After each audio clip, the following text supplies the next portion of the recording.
ठाकरे गटाच्या 2 आमदारांनी रात्री उशिरा ओमराजे निंबाळकरांची भेट घेतली आहे। वरुण सरदेसाई आणि कैलास पाटील यांनी ओमराजे निंबाळकरांची भेट घेतली आहे। पुण्यातल्या त्यांच्या निवासस्थानी मध्यरात्री 1 वाजता ही भेट झाल्याचं समजतंय।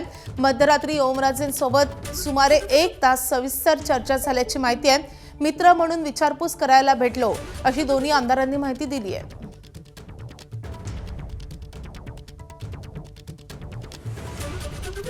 तर ओमराजे निंबाळकर यांचे मित्र आणि आमदार कैलास पाटील आणि त्यासोबतच आमदार वरुण सरदेसाई हे ओमराजे निंबाळकरांच्या भेटीसाठी गेले होते।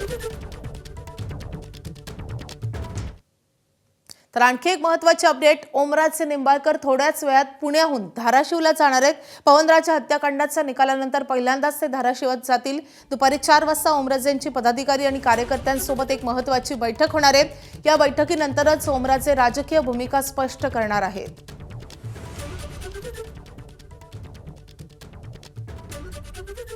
तर आपले प्रतिनिधी मिकी घई आपल्या सोबत आहेत। मिकी, अतिशय महत्त्वाची अपडेट आहे ऑपरेशन टायगरच्या पार्श्वभूमीवर ओमराजे निंबाळकरांची समजूत घालण्याचा प्रयत्न एका बाजूला होतोय आणि दुसऱ्या बाजूला ओमराजे आज धाराशिवला जातात आणि तिथे कार्यकर्ते आणि पदाधिकाऱ्यांशी चर्चा करणार आहेत।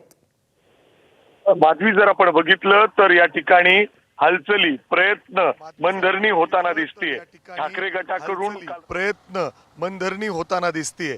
ठाकरे गटाकडून काल रात्री उशिरा 12:30-1च्या सुमारास 2 आमदार या ठिकाणी आलेले होते, कैलास पाटील आणि वरुण सरदेसाई। जवळपास 1 तास पुण्यातील बानेर या ठिकाणी असलेलं जे ओमराजेंचं निवासस्थान आहे त्या ठिकाणी ते होते। ओमराजेंना समजवण्याचा, त्यांना रोखण्याचा, त्यांचं मनधरणी करण्याचा प्रयत्न या ठिकाणी झालेला आहे। खरं तर मातोश्रीवरून काही मेसेज घेऊन, काही संदेश घेऊन ते या ठिकाणी आलेले होते। कैलास पाटील अतिशय निकटवर्तीय मानले जाते, जवळचे मित्र मानले जातात खासदार ओमराजेंचे, आणि त्यामुळं याच इमारतीत जिथं ओमराजे राहतात आत्ता सुद्धा ते याच ठिकाणी आहेत। त्याच ठिकाणी जवळपास 1 तास ही बैठक झालेली आहे। त्यांना समजवण्याचा आणि त्यांना रोखण्याचा प्रयत्न या ठिकाणी केला जात आहे। खरं तर आत्ता जर आपण बघितलं तर खासदार ओमराजे हे आत्ता काही वेळात जवळपास 8-8:15च्या सुमारास धाराशिवच्या दिशेने निघणार आहेत। त्यांच्या कार्यकर्ते, त्यांच्या पदाधिकाऱ्याला तिथं जाऊन ते भेटणार आहेत। एवढंच काय तर 4 वाजता ते कदाचित पत्रकार परिषद सुद्धा घेऊन त्यांची भूमिका त्या ठिकाणी स्पष्ट करतील। ज्या पद्धतीने कोर्टाचा निकाल त्या ठिकाणी आलेला आहे तो अर्थातच धक्कादायक आहे त्यांच्यासाठी, आणि त्याच्यानंतर त्यांची पुढची भूमिका काय असणार, ऑपरेशन टायगरचं ते साथ देणार आहेत का ते पुन्हा एकदा उद्धव ठाकरे सोबत दिसतील, हे पाहणं खूप महत्त्वाचं असणार आहे। ज्या पद्धतीने मातोश्रीवरून हे 2 आमदार या ठिकाणी समजवण्यासाठी, मनधरणी करण्यासाठी या खासदारांकडे आलेले होते, त्यानंतर जर आत्ता आपण बघितलं तर पोलीस सुरक्षता या ठिकाणी वाढवण्यात आलेली आहे।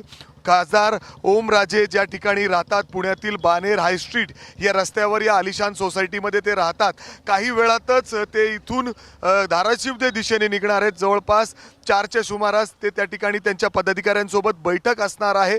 त्यानंतर ते त्यांची पूर्ण भूमिका या ठिकाणी जाहीर करतील। मात्र त्यापूर्वी ठाकरे गटाकडून आता हालचाली आणि प्रयत्न होताना दिसत आहेत। रात्री उशिरा 2 म्हणजे 12:30-1च्या सुमारास हे 2 आमदार मुंबईहून पुण्याला येतात आणि खासदार ओमराजेंना भेटतात, त्यांना समजवण्याचा प्रयत्न करतात। हे देखील त्यांनी स्पष्ट केलेलं आहे की आम्ही मुंबई मातोश्रीवरून काही संदेश घेऊन आलेलो होतो, त्यांना समजवण्याचा, त्यांचा मनधरणीचा प्रयत्न आहे। मात्र अजूनही खासदार ओमराजेंची भूमिका बदललेली नाही। ते त्यांच्या कार्यकर्त्यांमध्ये जातील, बोलतील। ज्या पद्धतीने निकाल आलेला आहे त्याच्यावरून सुद्धा ते प्रचंड डिस्टर्ब होते, नाराज होते, आणि त्याच्यानंतर आता त्यांची पुढची भूमिका काय असणार हे ते आज कदाचित पूर्ण स्पष्ट करतील। जवळपास 4-4:30च्या सुमारास ते पत्रकारांशी देखील त्या ठिकाणी बोलणार आहेत।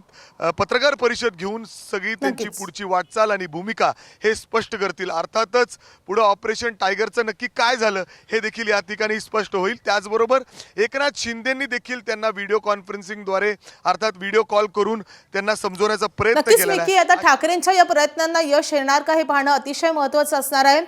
पुण्यातल्या या सगळ्या ओमराजेंसंदर्भाच्या सगळे अपडेट तुझ्याकडून घेत राहू। मिकी, धन्यवाद या सगळ्या सविस्तर माहितीसाठी।